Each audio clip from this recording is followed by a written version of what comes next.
1 Timóteo, capítulo 2, versículo 5. Diz assim a palavra de Deus: Porquanto há um só Deus e um só mediador entre Deus e os homens, Cristo Jesus, homem. Amém? Os irmãos podem se assentar. Hoje nós vamos iniciar o quarto grito da reforma protestante, que é Solus Christus. Martinho Lutero, ele não somente solapou as bases da Igreja Católica com o grito de somente a Escritura, somente pela graça, somente através da fé, mas também com um grito especial chamado somente Cristo. Ou Cristo somente, ou apenas por Cristo. Este grito de Lutero no século XVI, onde no dia 31 de outubro deste ano vamos comemorar 500 anos da Reforma Protestante, o grito que Lutero dava naquela época do século XVI em favor de Cristo, quero notificar aos irmãos que não é porque a Igreja Católica não considerava Cristo. A Igreja Católica, ela sabe que é Cristo que salva. O problema é que a Igreja Católica, não só hoje, como na época de Lutero, e muito antes ainda de Lutero, a Igreja Católica dizia que não é só Cristo que salva. Este é o problema da Igreja com Lutero não era Cristo, era o solos. Então, quando nós que somos protestantes ou herdeiros da Reforma Protestante, nós podemos e devemos resgatar a singularidade de Cristo Jesus. Nós não podemos, como a Igreja Católica, acrescentar algo à obra de Cristo e nem retirar de Cristo aquilo que Ele fez em sua obra. Porque se assim o fizermos, nós estamos também cometendo o mesmo erro da Igreja Católica na época de Lutero. Hoje também ela comete o mesmo erro, porque depois da Reforma Protestante, a Igreja Católica fez a Contra-Reforma no Concílio de Trento, no ano de 1545, até 1547. A Igreja Católica estabeleceu todas as suas doutrinas no Concílio de Trento. E naquele concílio, ela protestou contra o protesto de Lutero, vamos dizer assim. Por isso que ficou conhecida como o Concílio da Contra-Reforma. Então, a Igreja Católica de lá para cá, ela apenas reafirmou, ela apenas ratificou que ela crê que a salvação é por Cristo e mais alguma coisa.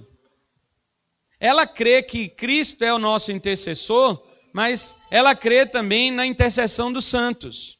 Ela crê que Cristo é o nosso mediador, mas ela crê que Maria também é a nossa corredentora. Então, a igreja não se redimiu dos seus erros doutrinários, de suas heresias. A Igreja Católica não se redimiu disso até hoje. Porque isso está constituído nas bulas papais. E a Igreja Católica, ela não vive só de Bíblia. Olha o primeiro lá, sola Escritura. A Igreja Católica não vive só da Escritura, ela vive da Escritura mais a tradição. Ela vive da Escritura e mais as encíclicas papais. Aquilo que os papas escreveram ex cátedra, ou seja, a partir de sua cadeira, a cadeira de São Pedro. E segundo a doutrina católica, tudo que o Papa escreve ex cátedra, ou seja, na cadeira de Pedro, ele não erra. Ele é tão inspirado quanto Pedro foi, quanto Paulo foi, quanto os apóstolos que escreveram foram inspirados. Agora me responda, como pode o Papa escrever inspirado e contradizer o que já está escrito inspirado?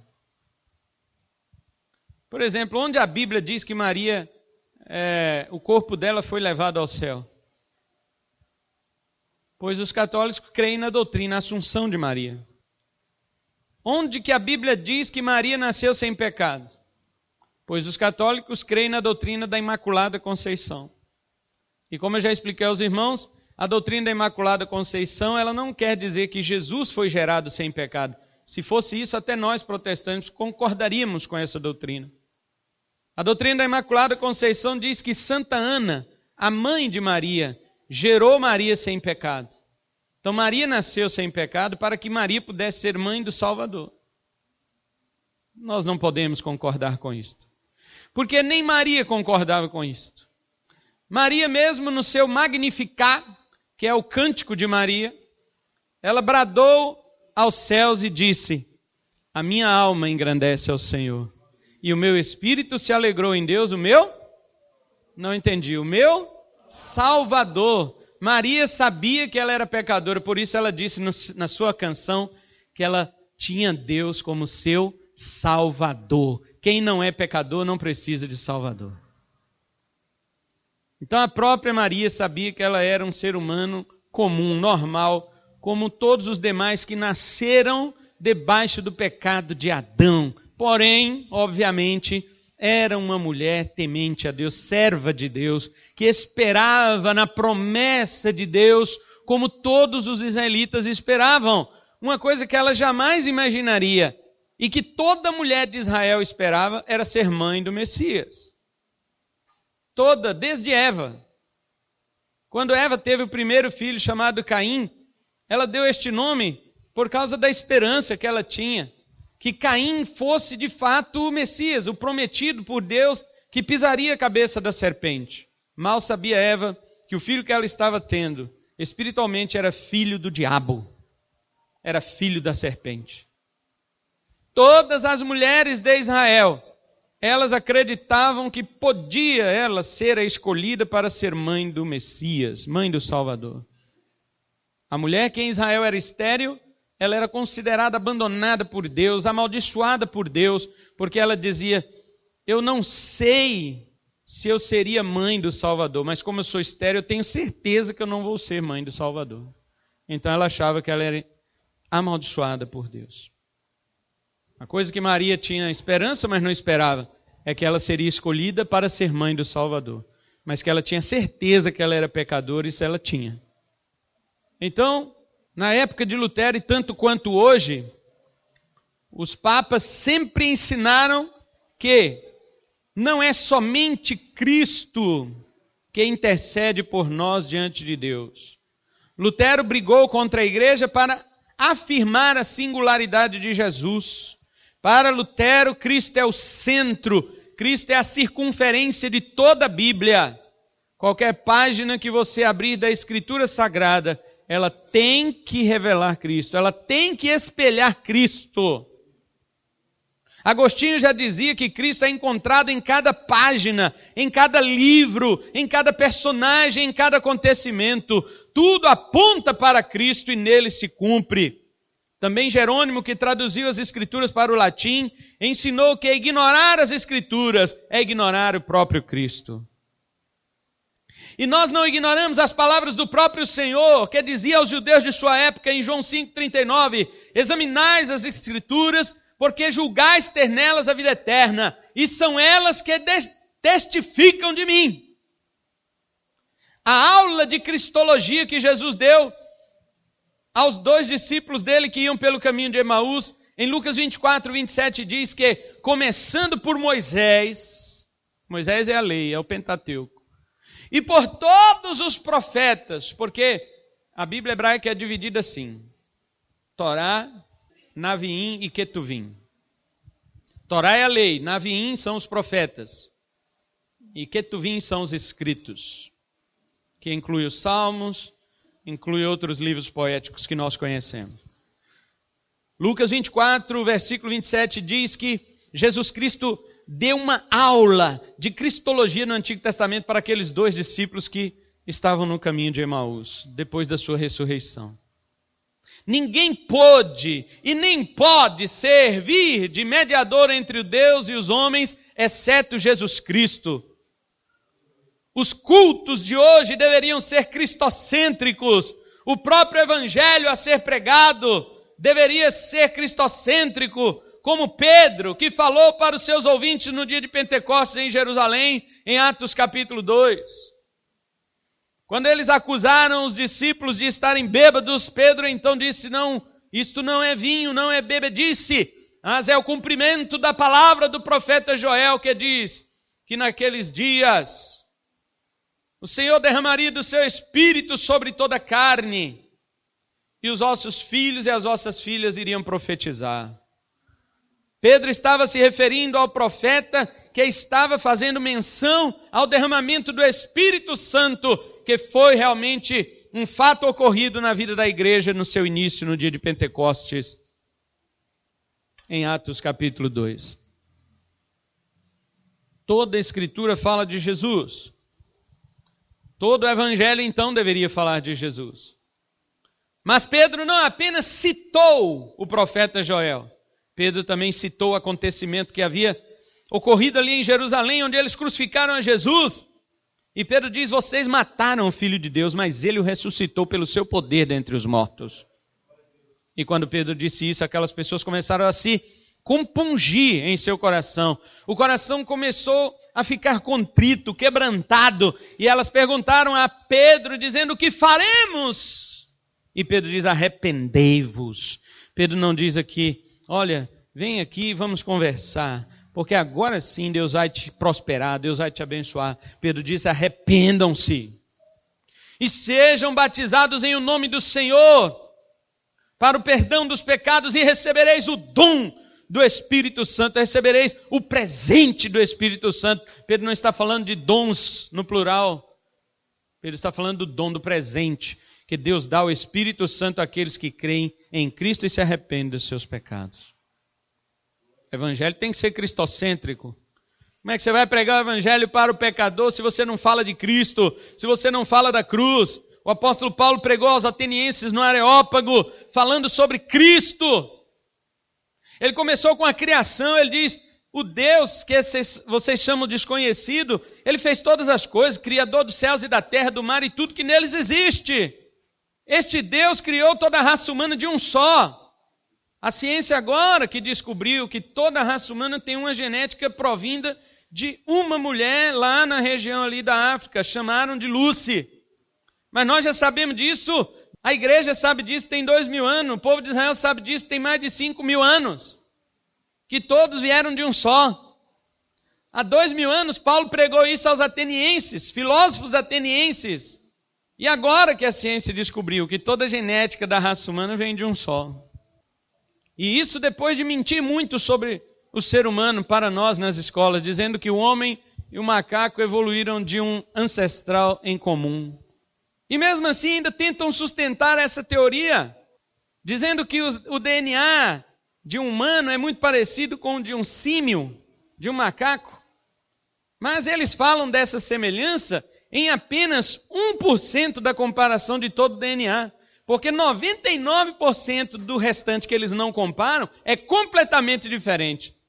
Eles precisariam fazer uma comparação do DNA do homem e dos símios nestes 99% que eles nunca fizeram. Por quê? Porque os cientistas criacionistas já fizeram e sabem que não tem nada a ver. Eles nunca vão fazer, mas também nunca vão falar. E depois podem dizer para você, olha aqui, ó, eu te dou uma referência bibliográfica de que já foi feita uma pesquisa, né, um relatório aí do DNA humano com DNA de macaco. E tem muita coisa a ver. Mas eles não te informam que essa experiência foi feita com 1%. Os 99% não tem nada a ver. E Paulo já pregava isso aos atenienses. Mas no final de sua pregação, Paulo diz para eles, olha, Deus não levou em conta os tempos da ignorância. Presta atenção, irmãos. Paulo chamando os filósofos gregos de ignorante. Paulo diz, vocês são ignorantes, mas Deus não está levando isso em conta. Mas agora, através de mim, Ele anuncia a todos em todo lugar que se arrependam. Por que tem que se arrepender? Porque Deus colocou um homem, constituiu um homem, Paulo disse aos atenienses. Deus constituiu um homem, através do qual vai julgar o mundo inteiro. Vivos e mortos, Ele vai julgar. E para confirmar que este homem é o juiz que deve estar sentado no trono para julgar as nações, Deus o ressuscitou dentre os mortos. O evangelho tem que ter Cristo. Se você prega o evangelho para uma pessoa e não fala de Jesus, você não pregou o evangelho. Um teólogo americano chamado Richard Niebuhr, ele dizia: um Deus sem ira levou homens sem pecados a um reino sem glória, através das ministrações de um Cristo sem cruz. Ele está aqui, na verdade, dizendo que este evangelho frouxo e fraco que é pregado hoje em dia, é como se fosse isso. Não, Deus não está irado. Deus é amor.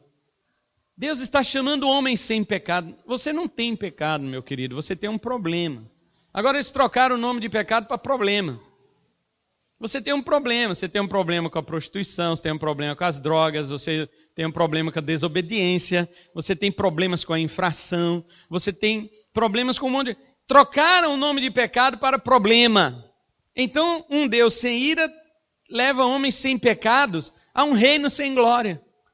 Porque onde que você vê esses falsos pregadores falando da glória do reino de Deus? Nunca! Eles falam da glória da terra, dizendo que você tem que acumular dinheiro, ser próspero, e eles ainda blasfemam de Deus quanto a isso. Eles falam bem assim: você acredita mesmo que Deus, o Rei dos Reis, Senhor dos Senhores, dono da prata e do ouro, quer ver seus filhos pobres? É assim que eles falam. Você acha que Deus, dono de todas as coisas, quer ver seus filhos passando necessidade? É isso que eles falam. Isso é uma blasfêmia, porque o que é que você sabe sobre o que Deus quer? Quem te falou o que Deus quer? Você agora é o portador do querer de Deus? Você é que diz para a igreja o que Deus quer, irmão, Deus não quer que você seja pobre, Deus quer que você seja rico. Onde, quando, como que Deus me falou isso? Eu sou porta-voz da Escritura. E a Escritura não diz isto. A Escritura diz que Deus estava... Minha é a prata, meu é o ouro. É dele, não é meu, não é seu, é dele. Assim como eu, você, somos dele. O mundo é dele, tudo é dele. Tudo foi criado por ele, para o louvor da sua glória. E ele nos coloca aqui nesta terra para nós vivermos, inclusive, não somente, mas inclusive em necessidades, para que nós aprendamos a confiar no cuidado de Deus sobre nós. Porque muitos confiam na prata e no ouro. Davi dizia, veja irmãos, eu estou falando de Davi, um homem que nunca perdeu uma batalha, jamais este rei perdeu uma batalha contra os seus inimigos. E ele dizia, ele podia muito bem dizer, meu exército é forte, meu exército é vitorioso. Mas ele dizia, uns confiam em carros, Senhor, outros em cavalo, mas nós fazemos menção do teu nome, Senhor. Agora imagina, o dia que Davi quis confiar nos carros e cavalos dele, Deus mandou uma praga e matou gente demais em Israel. Aí Davi falou, meu Deus, eu pequei. Uma pessoa que tinha tudo, mas confiava em Deus. Hoje os crentes não têm nem nada e confiam no nada que tem. Imagina se tivesse tudo. Acham que eu estou exagerando? Os crentes não têm quase nada e confiam no quase. Eles confiam no quase. Eles falam, rapaz, quase que eu ganhei na loteria. Eu só não ganhei por um número. Aí ele fala, não, na próxima.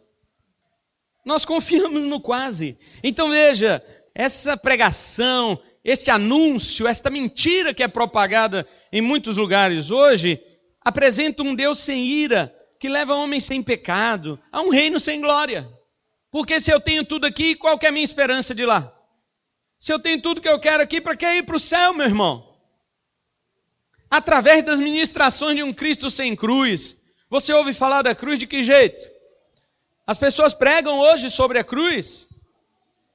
As pessoas falam de fato que Cristo, ele foi para a cruz por causa dos nossos pecados. Se não tem pecado, para que ter cruz também, né? Cristo foi para a cruz por causa de um problema. Bom, acho que foi um problema político, porque Jesus estava ameaçando o Império Romano. Nossa Deus, imagina. César lá nem sabia desse negócio de Cristo ser crucificado, ele nem sabia. Não, Jesus arrasou, o Império Romano estava todo preocupado. E aí um problema político, foram lá e crucificaram Jesus. Como assim, meu irmão?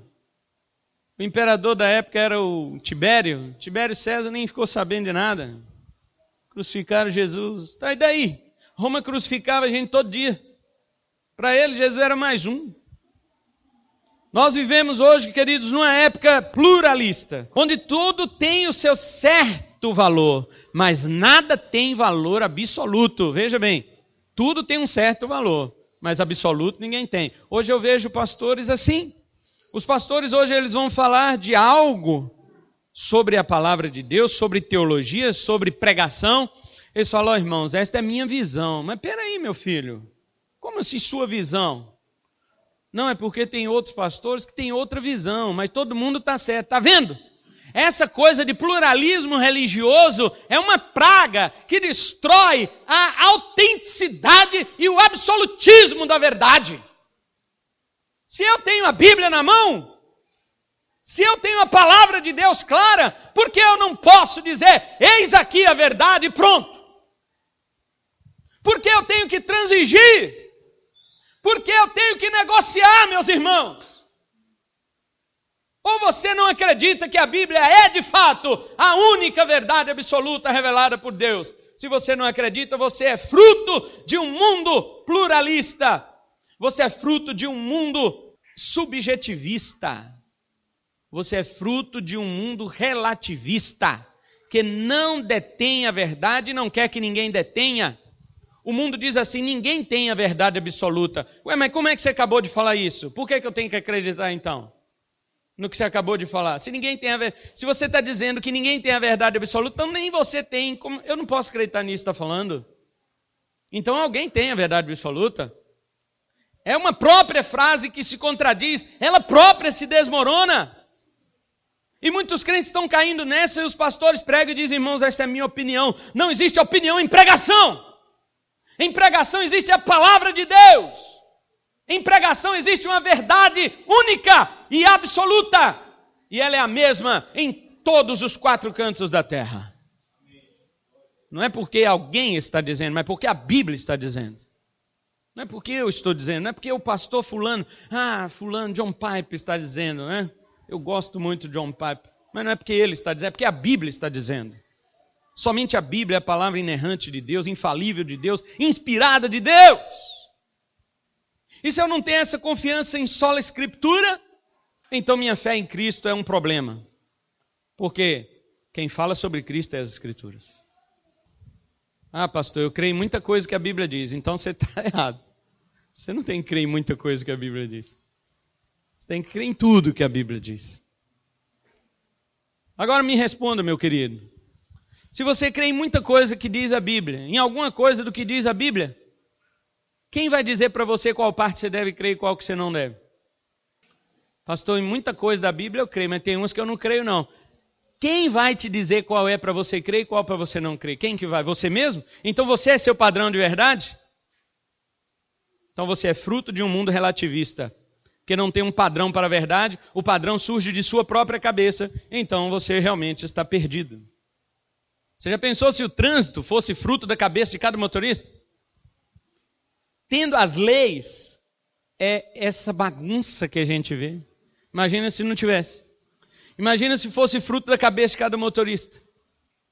O cara ia atravessar a BR, o caminhão passava por cima e ele ia falar, mas o caminhão está errado, vinha da BR, mas está errado. Mas por quê? Não, porque eu acho que eu estou certo. Quem vem da BR é que tem que esperar. A lei diz que quem vem da BR tem a preferência. Se não houvesse a lei, quem está certo? O cara do caminhão ou o cara que atravessou a BR? Aí você vai dizer, o cara do caminhão estava certo, mas como você sabe se não tinha lei para definir quem estava certo? Então se você diz, eu acredito em muita coisa da Bíblia, você já está errado, você já se perdeu, porque você nem sabe que parte você deve dela acreditar e qual parte você deve rejeitar. E se o padrão que faz você aceitar uma parte e rejeitar outra é você mesmo, então quem é que vai seguir você? Você vai fazer uma religião? Gente, eu faço uma religião que nós seguimos essa parte da Bíblia, aquela não. Você vai colocar as suas próprias leis? Então veja, a época que nós vivemos, que cada um tem um pouquinho da verdade, isto é um engano de Satanás, chama-se pluralismo, onde muitos pastores já caíram nessa, e eles pregam e dizem, isso é a minha opinião, a minha visão. Eu sei que tem outros pastores que têm outra visão, mas está todo mundo certo, glória a Deus. Esse tipo de discurso nada tem de valor, nada tem de absoluto, onde várias pessoas, na verdade, elas têm aquele discurso, vamos dar todo mundo as mãos, mesmo nós sendo contraditórios. A verdade, ela não precisa ser de uma pessoa só. Vamos todo mundo diluir ou dividir a verdade aqui para todo mundo. Esse negócio de ser intolerante não pode. Nós precisamos hoje, meus irmãos, resguardar o brado de Lutero. Solos Christus, somente Cristo. Seja um cristão que confia somente em Cristo para a tua salvação. Se você não for esse tipo de cristão que confia somente em Cristo para a tua salvação, para a mediação da intercessão que Ele faz a Deus por você, então não há salvação, estamos perdidos. Nesta pregação de Solos Christus, nós vamos falar sobre a suficiência de Cristo. A doutrina que levou Lutero a romper com o dogma papal de que os santos podem interceder por nós. Na verdade, Cristo, e somente Ele, faz o papel de rei, profeta e sacerdote de seu povo perante o Pai. Como rei, Ele é o governante supremo de sua igreja. Ele é o cabeça da igreja e a conduz para o céu. Como profeta, Ele é o porta-voz de Deus para nós. Suas palavras são espírito e vida, como Ele disse em João 6,63. Somente as palavras de Cristo trazem a vida eterna. Somente o que Ele diz é o que Deus diz. Deus nos falou nesses últimos dias pelo Filho. Hebreus 1, verso 1 e 2.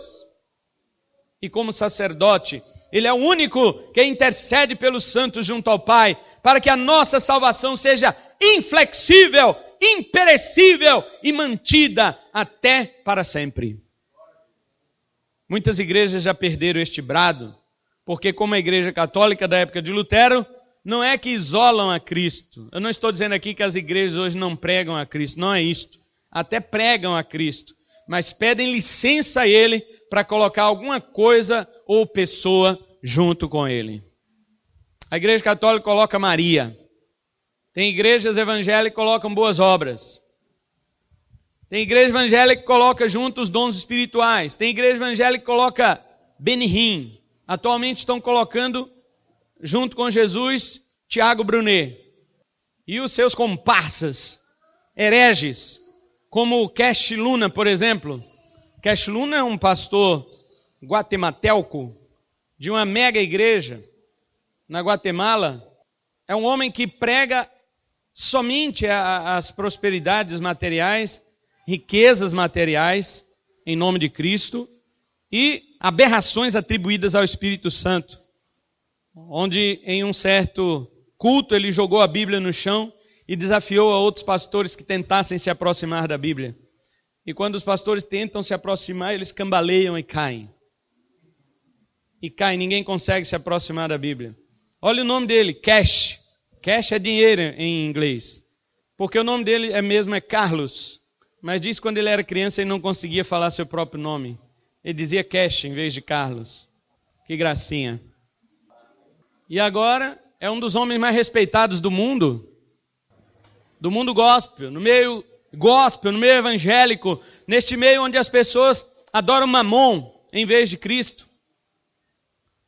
Neste meio onde as pessoas querem fazer Cristo emprestar um pedaço do seu trono para as riquezas.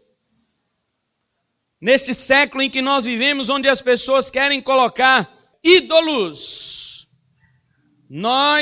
A nossa mente sem Cristo é uma fábrica de ídolos, dizia João Calvino. E de fato os homens não conseguem ver uma coisa aparentemente extraordinária que já estão idolatrando. As pessoas colocam cantores gospel junto com Cristo. As pessoas colocam inclusive as coisas de Cristo junto com Cristo. Não se pode, não são as coisas de Cristo que salvam, é Cristo que salva. Não são os dons que Ele dá para a igreja que salva, mas é Cristo que salva. Nós precisamos resgatar solos Cristos, nós precisamos devolver o trono para Cristo. E somente para Ele, meus irmãos. Porque este é o grande problema de todas as religiões. Elas não admitem que Deus exclusivamente faz a obra da salvação. Eu tenho que fazer alguma coisa, eu tenho que ajudar. Infelizmente, alguns calvinistas colocam Calvino no trono com Jesus. Acham que ser calvinista é ser salvo. Isto é um engano. Teologia não salva, teólogo nenhum salva. João Calvino foi um homem piedoso, foi um homem que honrava a Deus, adorava a Deus, foi um dos homens mais doentes que a terra já conheceu. Ele tinha enfermidade de tudo quanto é jeito que você pensar. Um homem que vivia debilitado, um homem que vivia na cama, doente, e estava na igreja, sempre na igreja que ele pastoreava, em Genebra. Ele estava lá sempre, presente, doente, tossindo, com pneumonia, com gripe, com tosse, com dores de cabeça, enxaqueca, com coisas que deixavam ele mal. E ele estava ali. Nós não conseguimos ler na nossa vida tudo que Calvino escreveu na dele. Um homem que nunca escreveu absolutamente nada sobre este mundo, só sobre Bíblia. Ele escreveu somente sobre Bíblia. Mas tudo que ele escreveu sobre Bíblia fala de tudo que existe no mundo. Política, arte, estudo, educação, jurisprudência, direito, advocacia, qualquer coisa que você pensar, Calvino escreveu só escrevendo sobre Bíblia. E aí nós idolatramos o camarada. Colocamos ele no trono com Jesus. Calvino não salva não, meu irmão. Lutero não salva. Teólogo nenhum salva. Nós admiramos sim estes homens de Deus. Sabemos que escreveram muitas coisas verdadeiras sobre a palavra de Deus. Mas precisamos resgatar solos cristos. Nós precisamos dizer que, como Lutero dizia, somente Cristo é o intercessor insubstituível da vida da igreja. Não é Maria que faz alguma coisa por você. Não é Calvino que faz alguma coisa por você. Não são os dons espirituais que fazem alguma coisa por você. Não são as suas boas obras que fazem alguma coisa por você. Somente Cristo faz. Somente Cristo salva. Somente Cristo é o intercessor. Somente Ele está entre nós e Deus para interceder por nós. Esta foi a introdução da nossa mensagem. E na semana que vem nós vamos começar o sermão falando sobre a mediação de Jesus. Ela deve ser única. Por que a mediação de Jesus deve ser única? Eu convido você para domingo que vem estarmos aqui. Eu quero explicar por que para Jesus ser o mediador tem que ser Ele e só Ele, mais ninguém. Por que ninguém serve? Por que ninguém mais presta? Por que só Ele tem que ser? Depois eu quero também falar sobre os nossos cultos. Os nossos cultos precisam ser cristocêntricos. Os nossos cultos precisam exaltar a Cristo. Existe muito culto à personalidade hoje. E finalmente nós vamos falar que o Evangelho precisa ser cristocêntrico. O Evangelho hoje tem sido aquele que Richard Niebuhr falou. Um Deus sem ira, né? Levando homens sem pecados a um reino sem glória, através das ministrações de um Cristo sem cruz. Onde vamos parar? Vamos falar domingo que vem sobre solos cristos. Amém, queridos? Que Deus nos abençoe. Vamos ficar em pé, vamos orar. Vamos agradecer o Senhor por esta noite maravilhosa.